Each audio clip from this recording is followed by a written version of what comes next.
আসসালামু আলাইকুম ওয়া রাহমাতুল্লাহি ওয়া বারাকাতুহু।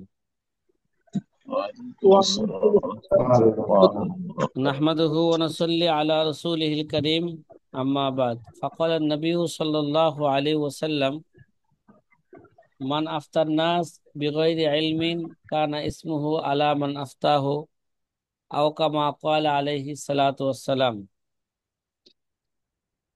প্রিয় আজিজ ছাত্র ভাইরা, আগে যে আমরা 22 নম্বর কায়দা থেকে 28 নম্বর কায়দা পর্যন্ত যে আলোচনা করলাম, এখন প্রতিটি কায়দাকে সামনে রেখে বিস্তারিত ভাবে কি হতে যাচ্ছে, আলোচনা শুরু হতে আলোচনা। যাচ্ছে। আমার কিতাবের শিরোনাম আছে প্রথম কায়দার আলোচনা শুরু হতে যাচ্ছে, মানে মানে 22 নম্বর কায়দা। এই শেরের 13টা শেরের প্রথম কায়দা যে শুরু হতে যাচ্ছে। আমার কিতাবের শিরোনাম আছে আল ফতোয়া আলা কওলি, আল ফতোয়া আলা কওল ইমাম, আল ফতোয়া আলা কওলি আবি হানিফা ফিল ইবাদাত। ইবাদতের ক্ষেত্রে আবু হানিফার কওলের উপর কি হবে? ফতোয়া হবে। আল্লামা শামী রহমত আল উলা বলতেছেন, মানে প্রথম এই 13টা শেরের মধ্যে প্রথম উসুল। আমাদের কিতাবের ধারাবাহিক অনুযায়ী এটা কি 22 নম্বর উসুল। এই কথা কি বোঝা 22 আসতেছে? নম্বর জি। আল্লামা শামী রহমতুল্লাহ আলাই 22 নম্বর উসুলের উপর আগে দলিল পেশ করতেছেন। কয় মাফি শরহিল মুনিয়াতি লিল বুরহান ইব্রাহিম আল হারবি ফি ফসলি তামামে হাইসু ক্বালা লিল্লাহি দারুল ইমামিল আজম মা আদাক্কা নজরুহু ওয়া মা আসাদ্দা ফিকরুহু ওয়ালা আমরুম মা জাআলাল উলামা আল ফতওয়া আলা কওলিহি ফিল ইবাদাতি মুতলাকান। প্রথম উসুল মানে 22 নম্বর উসুলের এরা দলিল চলতেছে। 22 নম্বর উসুলের মধ্যে বলা হয়েছিল ফিকুল্লি আবওয়াবিল ইবাদাতি রুজ্জি কওলুল ইমামে মুতলাকান মা লাম তাসিহ। ঠিক আছে, আনহু রাওয়ায়াতুন বিহাল গায়রু আখাজ মিসলু তায়াম্মুমিন লিমান তামরান নাবাজ। আল্লামা শামী বলেন, শরহুল মুনিয়া, যা আল্লামা বুরহান উদ্দিন ইব্রাহিম আল হালবির কিতাব, শরহুল মুনিয়ার তৈমুমের অধ্যার মধ্যে বলা হয়েছে হাইসু কয়লা, এভাবে বলা হয়েছে লিল্লাহে দারুল ইমামিল আজম, আল্লাহ সুবহানাহু ওয়া তাআলা ইমামে আজমের উপর কি করলেন? কল্যাণ কল্যাণ দান করুক। মা আদাক্কা নজরুহু, তার দৃষ্টি কতই না সূক্ষ্ম। মা আদাক্কা নজরুহু অমা আসাদ্দা ফিকরুহু, এদিকে সিন হবে, সিন লেখছে। হুম। আল কাতেব কাল হিমা, সে তো বুঝে না যে 3 নুক্তা বাদ দিলে কি অবস্থা হবে অর্থের। ঠিক আছে, যে অমা আসাদ্দা ফিকরুহু, তার ফিকির কতই না কি শক্তিশালী, তার ফিকির, তার গবেষণা কতই না কি শক্তিশালী। এর পিডিএফ এ শক্তিশালী। লেখছে ইল্লা মা জালাল উলামা আল ফতওয়া আলা কওলিহি ফিল ইবাদাতি মুতলাকান। আর আমার কিতাবে লেখছেন ওয়ালা আমরুন মা জালাল উলামা আল ফতওয়া আলা কওলিহি ফিল ইবাদাতি মুতলাকান। যে ফিকির কতই না মজবুত, বিষয় হলো এই, উলামায়ে কেরাম, উলামায়ে কেরাম এবাদতের ক্ষেত্রে, সাধারণভাবে এবাদতের মধ্যে ইমামে আজম আবু হানিফার কোলকে তারা কি দিয়েছেন? প্রাধান্য দিয়েছেন। এ দলিল পেশ করা হয়েছে মুনিয়া কিতাব থেকে। তার মানে এবাদতের ক্ষেত্রে আবু হানিফার কোলের উপরে কি হবে? ফতোয়া হবে। কয় ওয়া হুয়াল ওয়াকিউ বিল ইস্তিকরা মালাম আনহু রাওয়ায়াতুন কা কওলিল মুখালিফি ওয়া হুয়া ওয়াকিউন বিল ইস্তিকরা। কয় এটা কি? হ্যাঁ, তালাশ করার মাধ্যমে এটা কি বাস্তবী এরকমই পাওয়া গেছে। আবাদতের ক্ষেত্রে কার কথার উপর ফতোয়া হবে? আবু হানিফার কওলের উপর ফতোয়া হবে। কতক্ষণ পর্যন্ত? মালাম ইয়াকুন আনহু রাওয়ায়াতুন কা কওলিল মুখালিফি, যতক্ষণ পর্যন্ত তার থেকে অন্য কোন রাওয়ায়াত মুখালিফ রাওয়ায়াত না হবে, কা কৌলিল মুখালিফ, যে মুখালিফের কৌলের মতন, যতক্ষণ পর্যন্ত তার থেকে অন্য কোন কৌল বর্ণিত না হবে ততক্ষণ পর্যন্ত এবাদতের ক্ষেত্রে আবু হানিফার কৌলের উপরই ফতোয়া হবে। কি ভাই? আবু হানিফার কৌলের উপর ফতোয়া হবে। শেরের মধ্যে নাবিজে তামারের উদাহরণ দিয়েছিল, ঠিক না? কিসের উদাহরণ দিয়েছিল? নাবিজে তামার। সরার মধ্যে দুইটা উদাহরণ দিতেছে, একটা হলো নাবিজে তামার আর মায়ে মুস্তামাল। কি ভাই? মায়ে মুস্তামাল, কয় কামাফি তহারাতিল মায়েল মুস্তামাল। ভাই উজু করা তো একটা ইবাদত, কথা কয় না, উজু করা তো একটা কি? তাহলে যেমন তহারাতের অধ্যায়ের মধ্যে মায়ে মুস্তামালের ব্যাপারে, মায়ে মুস্তামাল পাক না না পাক, এই নিয়ে ইমামদের মাঝে কি আছে? ইখতিলাফ আছে।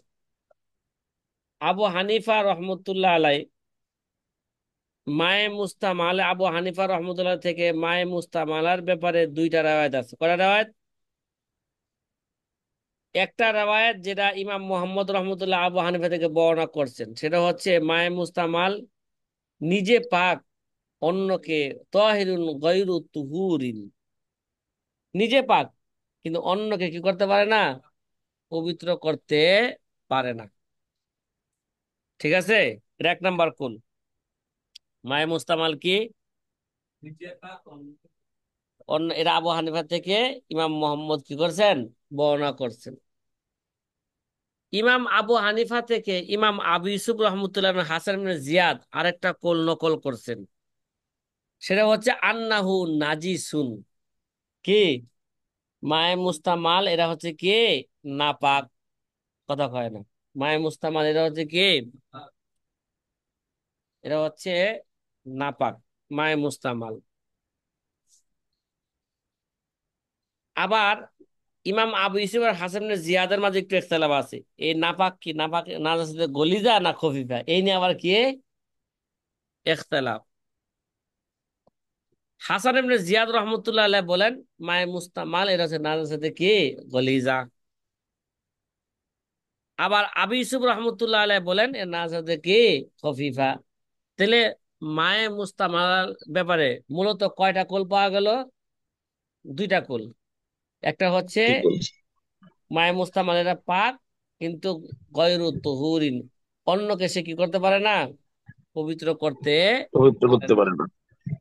আরেকটা কোল হলো আবু হানিফা থেকে ইমাম আবু হাসান জিয়াদ বর্ণনা করছেন মায়ে মুস্তামাল হলো নাফাক। যেহেতু, ঠিক আছে, ইমাম মোহাম্মদ রহমতুল্লাহ আলাই যে রেওয়ায়তটা বর্ণনা করছেন আবু হানিফা থেকে, মায়ে মুস্তামাল হচ্ছে কি? পাক তাহিরুন গয়রু তুহুরিন, এই কোলটাকে, মোহাম্মদ রহমান রেওয়ায়তটাকে আমাদের মাশায়েখগণ গ্রহণ করেছেন। এবং আবু হানিফার কোল, দুই কোলের মধ্যে এটাকে মুখতার কোল হিসেবে তারা কি করেছেন? গ্রহণ করেছেন। এবং আমাদের মাশায়েখগণ বলছেন ও আলাইহাল ফতোয়া, এই কোলের উপরে কি? ফতোয়া, কারণ এটা এবাদতের ক্ষেত্রে, এবাদতের ক্ষেত্রে আবু হানিফার কি কৌলে মুখতারের উপর কি হবে? ফতোয়া হবে। কথা কি বুঝতেছেন? হ্যাঁ, যে ইমাম মোহাম্মদের কোলের উপর যেমন যে ফতোয়া দেওয়া হইলো, বাস্তবে এটা কার, কার কোল? এটা বাস্তবে এটা ইমাম আবু হানিফারই, আবু হানিফারের কোল। এই তো, এরা এই ইখতিলাফ সাহেবে হেদাওয়ালা কি করছেন? কথা কয় না। সাহাবে হেদাওয়ালা এই ইখতিলাফ কি করছেন? বর্ণনা করেছেন।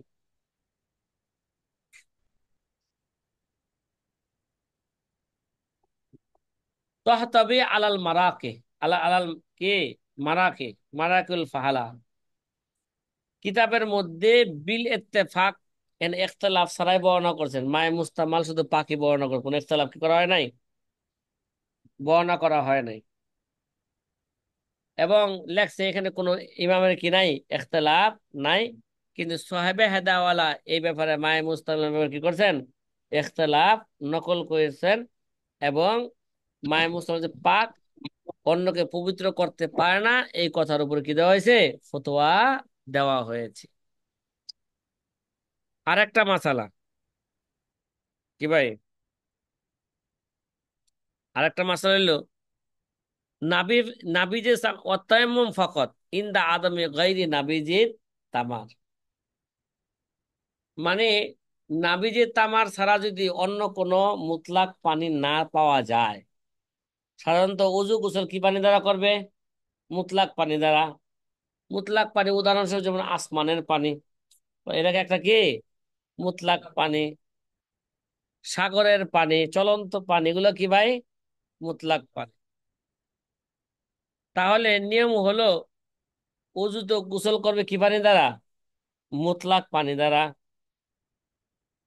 এখন যদি নাবিজে তামার ছাড়া, মানে খেজুর ভিজানো পানি ছাড়া অন্য কোনো পানি যদি না পাওয়া যায়, এখন ওই নাবিজে তামার দ্বারা অজু করতে পারবে কি না? এই নিয়ে হাদিসের মধ্যে কি আছে? ঘটনাও আছে। আল্লাহ নবী সাল্লাল্লাহু আলাইহি ওয়াসাল্লাম, হাদিস আছে আল্লাহ নবী কি করেছেন? নাবিজে তামার দ্বারা কি করেছেন? অজু করেছেন। আছে না? কথা কয় না? আব্দুল ইবনে মাসউদ থেকে হাদিস কি আছে? বর্ণিত আছে। সে জিনের ঘটনা। এ, নবীজিকে জিন জাতিরা কি করলেন? নিয়ে গেলেন। আব্দুল ইবনে মাসউদকে ফজরের সময় আল্লাহ নবী দাগ দিয়ে একটা গোল দাগ দিয়ে এখানে দাঁড়া করায়া গেলেন। কথা কি বুঝে আসতেছে? জিন জাতিকে দাওয়াত দিয়ে আইসা ফজরের আগে আব্দুল ইবনে মাসুদকে যেখানে দাঁড়া করায় দিছিলেন, হ্যাঁ, ওইখানে আইসা জিজ্ঞাসা করতেছে তোমার কাছে উজু করার কোনো পানি আছে কিনা। তিনি কি বললেন? নাবিজে তামার ছাড়া কি অন্য কোনো পানি নাই। তখন নবীজি বলে ঠিক আছে নাবিজে তামার দাও। আল্লাহ নবী নাবিজে তামার দ্বারা কি করলেন? উজু করলেন। এটা হাদিসের মধ্যে কি আছে? সুস্পষ্ট আছে। নাবিজে তামার দ্বারা উজু করা যাবে কি না, ঠিক আছে, এই নিয়ে আমাদের ইমামদের মাঝে ইখতিলাফ আছে। এই ব্যাপারে ইমামে আজম আবু হানিফা থেকে তিনটা কৌল পাওয়া যায়। কয়টা কৌল? কথা কয় না? প্রথম কৌল যে নাবিজে তামার দ্বারা উজু করবে, ঠিক আছে, কথা কয় না, উজুও করবে এবং মুস্তাহাব হইল উজুর সাথে সাথে কি করবে? তায়াম্মুমও করবে। কথা কয় না? উজুর সাথে কি করবে? তায়াম্মুমও করবে। এটা হলো প্রথম কৌল। আবু হানিফা রহমতুল্লাহ আলাইহির নাবিজে তামার দ্বারা কি করবে? উজু করবে এবং তায়াম্মুমও করবে। আচ্ছা, এটা হলো মুস্তাহাব তায়াম্মুম করাটা। ওজু তায়াম্মুম না করলেও সারবে। তার মানে নাবিজে তামাদা উজু করলে উজু কি হয়ে যাবো গা? সহি হয়ে যাবে। দ্বিতীয় কল যে অজুও করবে, তায়াম্মুম করবে। তায়াম্মুম করা মুস্তাহাব না, উজুও করা যেমন জরুরি, তায়াম্মুম করাও কি জরুরি। দ্বিতীয় কল যেমন কাসুরিল হিমার, যদি গাদার যদি কি থাকে, সুরের যদি পানি পাওয়া যায় ছাড়া অন্য কোনো পানি না পায়, তাহলে হতে হইলো কি ওযুও করবে, তায়াম্মুমও করবে। দ্বিতীয় কলটাকে ইমাম মোহাম্মদ রহমতুল্লাহ আলাইহি গ্রহণ করেছেন। কি করছেন? তায়াম্মুমও করবেন কি এবং ওযুও করবেন। এই কলটাকে হেদায়েত সরা গয়াতুল বায়ান কিতাবের মধ্যে এই কল, দ্বিতীয় কলকে প্রাধান্য দেওয়া হয়েছে, রাজে করার দেওয়া হয়েছে। তৃতীয় কল আত-তায়াম্মুম ফাকাত। তৃতীয় কল শুধু কি নাবিজে তামার থাকলে নাবিজে তামার দ্বারা উজু করবে না, শুধু কি করে নিবে এই মুহূর্তে? তায়াম্মুম করে নিবে। এটা হচ্ছে কয় কয় নাম্বার কোল? তৃতীয় নাম্বার কোল। এটা হচ্ছে আবু হানিফার সর্বশেষ কোল। আবু হানিফার সর্বশেষ কোল। আবু হানিফা রহমতুল্লাহ আলাই মৃত্যুর 3 দিন আগে এই কোলের দিকে তিনি কি করেছেন? রুজু করেছেন। আর এই কোলটাকে ইমাম আবু ইউসুফ গ্রহণ করেছেন। কি করেছেন? কে গ্রহণ করেছেন? ঠিক আছে। এবং এই কোলটাকে আবু ইউসুফ, আইমা সালাসা মানে ইমাম মালিক, ইমাম শাফি, ইমাম আহমদ কি করেছেন? গ্রহণ করেছেন। ইমাম তহাবি রহমতুল্লাহ আলাইহি কি করেছেন? গ্রহণ করেছেন। এবং হ্যাঁ, এবং মাযহাবের, হ্যাঁ, এটা হচ্ছে মাযহাবের মুসাহহা এবং মুখতার কোল। কি কোল এটা? মানে হানাফি মাযহাবের এই কৌলটাকে কি করা হয়েছে, তাসসিহ করা হয়েছে, এই কৌলটাকে গ্রহণ করা হয়েছে, এবং এই কৌলটাই আমাদের কাছে মুতামাদ কৌল। আর এই কৌলের উপরে কি দেওয়া হয়েছে, ফতোয়া দেওয়া হয়েছে। তাহলে ইমামে আজম আবু হানিফা রহমতুল্লাহ আলাইহ থেকে ইমাম আবু ইউসুফ রহমতুল্লাহ আলাইহ যে কোলটা গ্রহণ করলেন, ঠিক আছে, এই কোলটাই এখন সর্বশেষ, ইমাম আবু হানিফার সর্বশেষ কোল। আর এইটার উপরে কি এখন কে, ফতোয়া। বর্তমানে অধিকাংশ মাশায়েখগণ কি করেছেন, এই কোলটার উপরেই ফতোয়া দিয়েছেন। এই ভাই, যেহেতু তৈমুম আবাদত, কি তৈমুম কি আবাদত, আবাদতের ক্ষেত্রে কার কোলের ফতোয়া হবে, কথা কয় না। হানিফা রহমতুল্লাহ আলাইহি ইমাম আবু হানিফা রহমতুল্লাহ আলাইহির কওলের উপর কি হবে, ফতোয়া হবে। ফতোয়া হবে।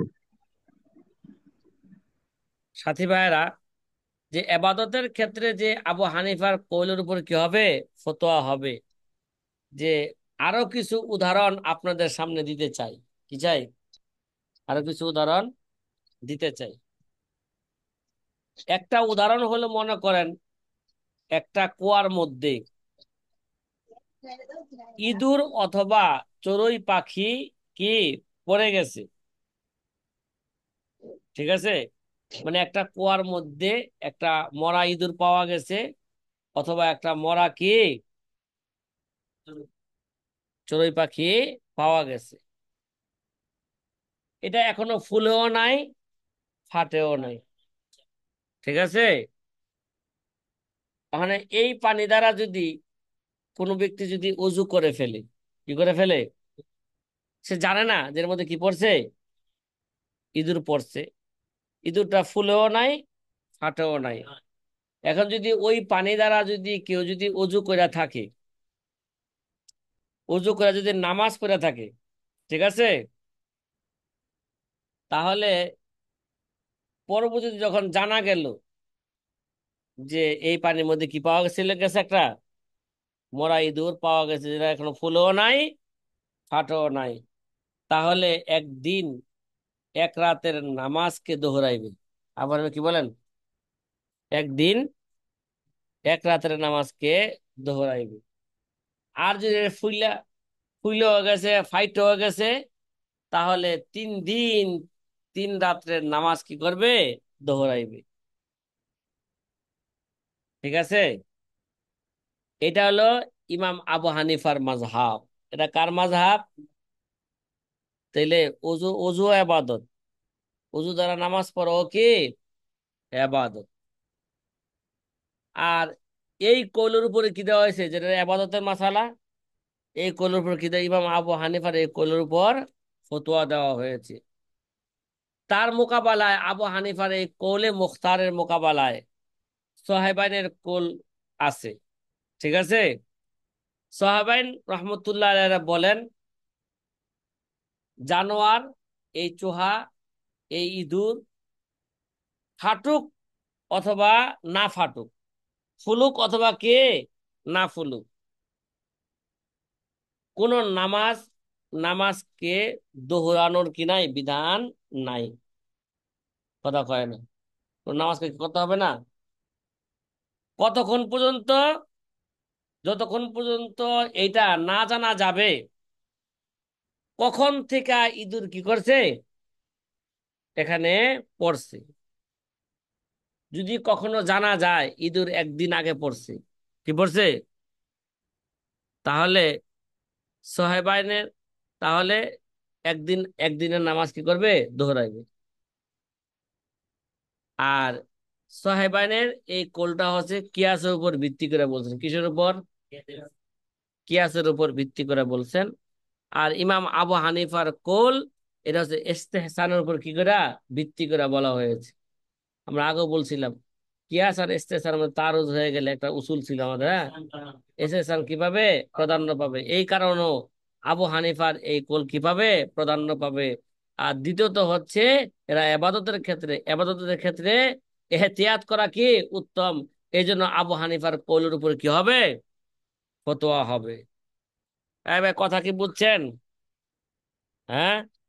এই কারণেই আল্লামা শামী রহমতুল্লাহ আলাই এই মাসালা আলোচনা করতে যায়া সাহেবানের কোলের উপর ফতোয়া দেওয়াকে তিনি কি করেছেন, তানকিদ করেছেন।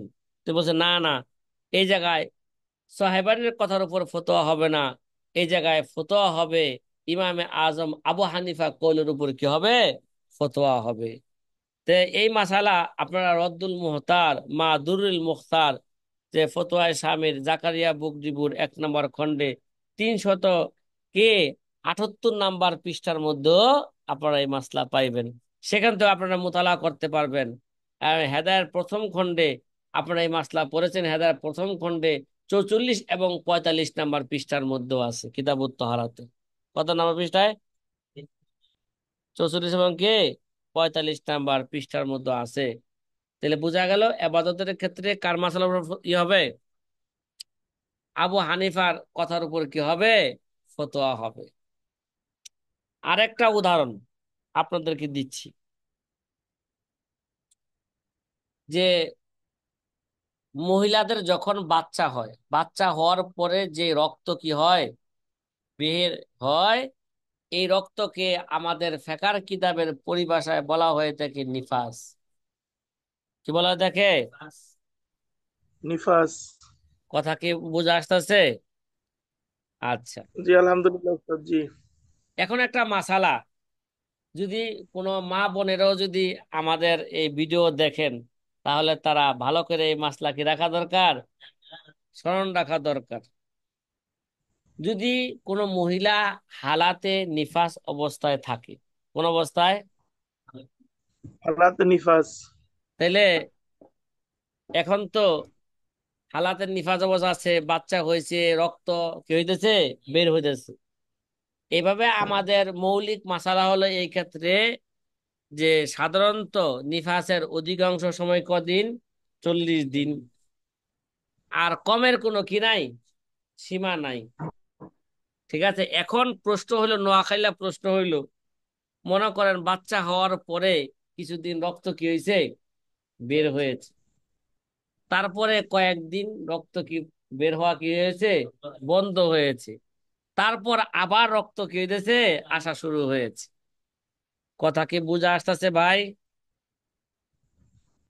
কথা জি কয় না। উস্তাদ। তাহলে জি নিফাস উস্তাদ জি। অবস্থায়, নিফাস চলাকালীন মাঝখানে কয়েকদিন রক্ত আসা কি ছিল, বন্ধ ছিল। ইমাম আবু হানে তাহলে এই যেই মাঝখানে, এখন প্রশ্ন হইলো যেই কয়দিন রক্ত আসা বন্ধ ছিল, ওই কয়দিনের নামাজ পড়তে হইব কিনা। কথা কয় না। নামাজ পড়তে হইবে কিনা, রমজান মাস থাকলে রোজা রাখতে হবে কিনা। ঠিক আছে, জি ইমামে আজম আবু হানিফা রহমতুল্লাহ আলাই বলেন, হ্যাঁ, এই যে যে হালাতে নিফাস অবস্থায় মাঝখানে যে যে 1 দিন 2 দিন বা 5 দিন রক্ত কি ছিল, বন্ধ ছিল, এই বন্ধ দিনগুলোকেও নিফাসেরই অন্তর্ভুক্ত ধরতে হবে। তার মানে এই দিনের নামাজ পড়তে হবে না, এই দিনের রোজা কি করতে হবে না, রাখতে হবে না। কথা কি বুঝা আসতেছে? হুম। আচ্ছা, উস্তাদ চাই, জি নিফাসের জন্য, উস্তাদ জি নিফাসের জন্য তো মানে কম আকলে মুদ্দাতের কোনো সীমা রেখা নাই। না না, জি ঠিক আছে, এবার শুনেন, ইমাম আবু হানিফা রহমতুল্লাহ আলাই বলেন, এই যে খুন বন্ধ হইল, বন্ধ হওয়াটা এটা 15 দিনের চেয়ে কম হোক চাই বেশি হোক, কি হোক, এই মাঝখানে যেগুলো বন্ধ হইল, তার তারপরও কি করতে হবে, এগুলোকে, এরপর রক্ত আসলে এগুলোকে নিফাস হিসাবে কি করতে হবে, এই বন্ধর দিনগুলোকে হালাতে নিফাসই ধরতে হবে।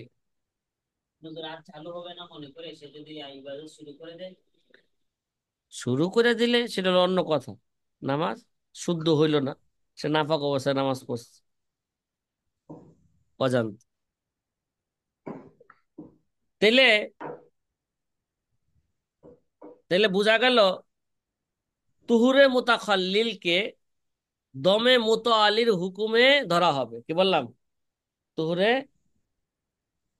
মুতাখাল্লিলকে মাঝখানে যদি কি হয়ে যায়, পবিত্রতা পাওয়া যায়, তাহলে এটাকে কি মনে করতে হবে? দমে মুতাওয়ালি, ধারাবাহিক ভাবে রক্ত কি হয়েছে তার, বের হয়েছে, এটার এই হুকুমে ধরা হবে। তার মানে এই অবস্থা তার কি করতে হবে না, নামাজ পড়তে হবে না। আর সাহেবাইন বলেন, যদি রক্ত আসা যদি বন্ধ হওয়া যদি 15 দিনের কম হয়, তাহলে এই হুকুম হইবে। কি হইবে? 15 দিনের কম হইলে কি হইবে? এই হুকুম মানে এরা দমে মুতাওয়ালি ধরা হবে। ঠিক আছে? তো আর যদি রক্ত না আসে তাহলে হ্যাঁ, যদি রক্ত না আসে একেবারেই বন্ধ হয়ে যায় তাহলে আরে কি হবে? আরে বাবা, একেবারে বন্ধ হয়ে গেলে তো বললামই, নিফাসের কোনো কি নাই, কমের কোনো মেকদার নির্দিষ্ট নাই। 5 দিন হওয়ার, 5 দিন রক্ত আসার পরে রক্ত একেবারেই বন্ধ হয়ে গেছে, আর কি আসে নাই, রক্ত আসে না, তাহলে বুঝতে হবে তার নিফাজ কি ছিল, তার নিফাজের মুদ্দাত 5 দিনই ছিল। উস্তাদজি যদি কোনো মহিলার যদি নিফাস যদি না হয় তাহলে? আরে ভাই, মহিলা গো নেফাজ নিয়া এত কি প্রশ্ন আপনাগো, এটা কি আপনার সাথে সম্পৃক্ত? জি না জি না আরে উস্তাদজি, উস্তাদ। ভাই, হায়েজ নিফাজের মাসলা যে এত পুরো কঠিন, জিজ্ঞাসা করতে। এজন্য আমি মাঝে মাঝে ক্লাসে বইলা থাকি এটা 5 কারণে কঠিন। কয় কারণে? পাঁচ এক পাঁচ তো কারণে কারণ। এটা পুরুষের সাথে কিনা সম্পৃক্ত না, সম্পৃক্ত। দ্বিতীয়ত হইল এরা 3 কাপড়ের নিচে থাকে। এরা কি দেখো, দেখো যায় না। কথা কি বুঝতেছেন? হ্যাঁ। জি, জি। জি, তাহলে অনেকের তো মানে বিবি এগুলো জানার বিষয়। হ্যাঁ, হ্যাঁ, কত কিছু জানার বিষয় আছে, খালি এটা এগুলাই বিষয়। কাপড়ের নিচের খবরের শুধু বিষয়। আচ্ছা ঠিক আছে, তারপরও প্রশ্ন করলে তো কি দিতে হবে, প্রশ্নের উত্তর দিতে। উত্তর দিতে হবে। আগে আমার কথাটা ভালো করে বুঝেন। সাহেবাইন বলেন, যদি 15 দিনের কম যদি কি থাকে, মানে প্রথমে রক্ত আছে 10-12 দিন, তারপরে আবার 10-12 দিন রক্ত কি বন্ধ, তাহলে এই 10-12 দিনকে নিফাজের কি ধরতে হবে, তারপরে রক্ত আসছে আবার। তাহলে মাঝখানে যে যে তুহুরে মুতাখাল্লিল গেল, তাহলে এটাকে কি ধরতে হবে, দমে মুতাওয়ালি ধরতে হবে। আর যদি 15 দিনের বেশি হয়, ঠিক আছে, তাহলে এটাকে কি ধরতে হবে, 15 দিনের বেশি হইলে এটাকে পাকি ধরতে হবে। এটা কার কথা? সাহেবাইনের, সাহেবাইনের কথা। এই মাসালার সম্পর্ক যেহেতু এবাদতের সাথে, কার সাথে, কথা কয় না, ইবাদতে। ঠিক না? রোজা রাখতে হইব কিনা, নামাজ পড়তে হবে কিনা, এই মাসলার সম্পর্ক কার সাথে, এবাদতের ইবাদতের। ক্ষেত্রে। এই জন্য যেহেতু এবাদতের সাথে সম্পৃক্ত, এই জন্য এই মাসলার মধ্যে ইমাম আবু হানিফার কৌলের উপরে কি হবে, ফতোয়া হবে। ও কত কুল্লু কৌলিন ফিল ইবাদাতে, বলেন না, বলেন না, ও কুল্লু কৌলিন ফি, না, ওফি কুল্লি আবওয়াবিল ইবাদাতি রুজ্জি কৌলুল ইমামে মুতলাকান মা লাম তাসি আনহু রাওয়ায়াতুন বিহাল গায়রু আকাজ মিসলু তায়াম্মামিন লিমান তামরান নাবাজ।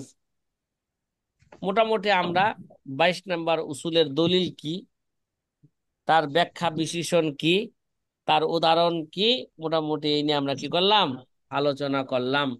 এবার 23 নম্বর উসুল কি হবে, শুরু হবে। কয় নাম্বার উসুল? 23 নম্বর উসুল কি হবে, শুরু হবে।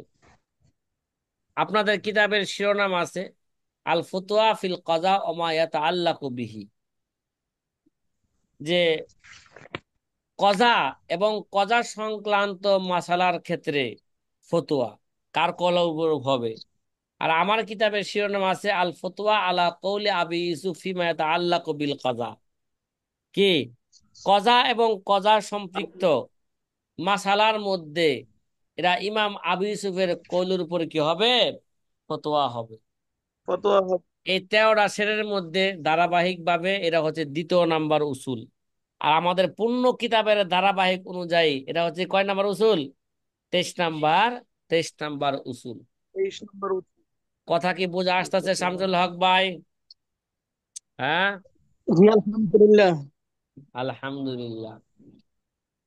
আসানিয়াতু মাহফিল বাহার, কোবাইলা ফসলিল হাফসি, বাহারুর রায়কের ফসলুল হাফসের পূর্বে একটা মাসালা বর্ণনা করা হয়েছে বা একটা উসুল বর্ণনা করা হয়েছে। কি এটা কই থেকে? কলা অফিল কুনিয়াতে।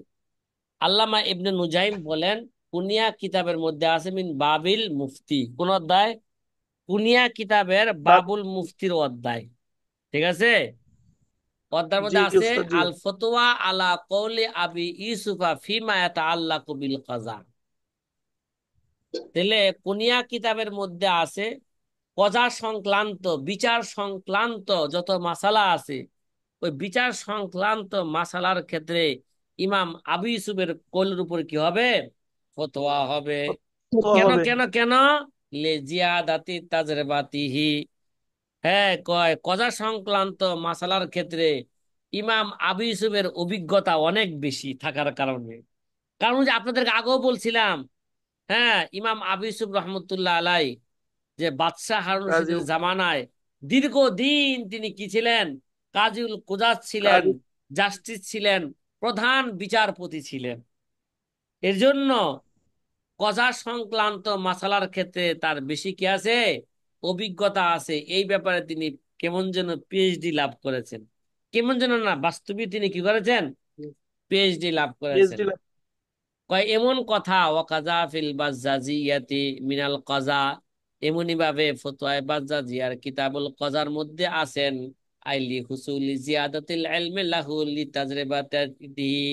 কয় লি, ইমাম আবু ইউসুফের লাহু মানে ইমাম আবু ইউসুফ, লি হুসুলি জিয়াদাতিল ইলমি লাহু, ইমাম আবু ইউসুফ রহমতুল্লাহ আলার জন্য এই কজা সংক্রান্ত, হ্যাঁ, মাসালার মধ্যে তার এলেম কি হয়েছে?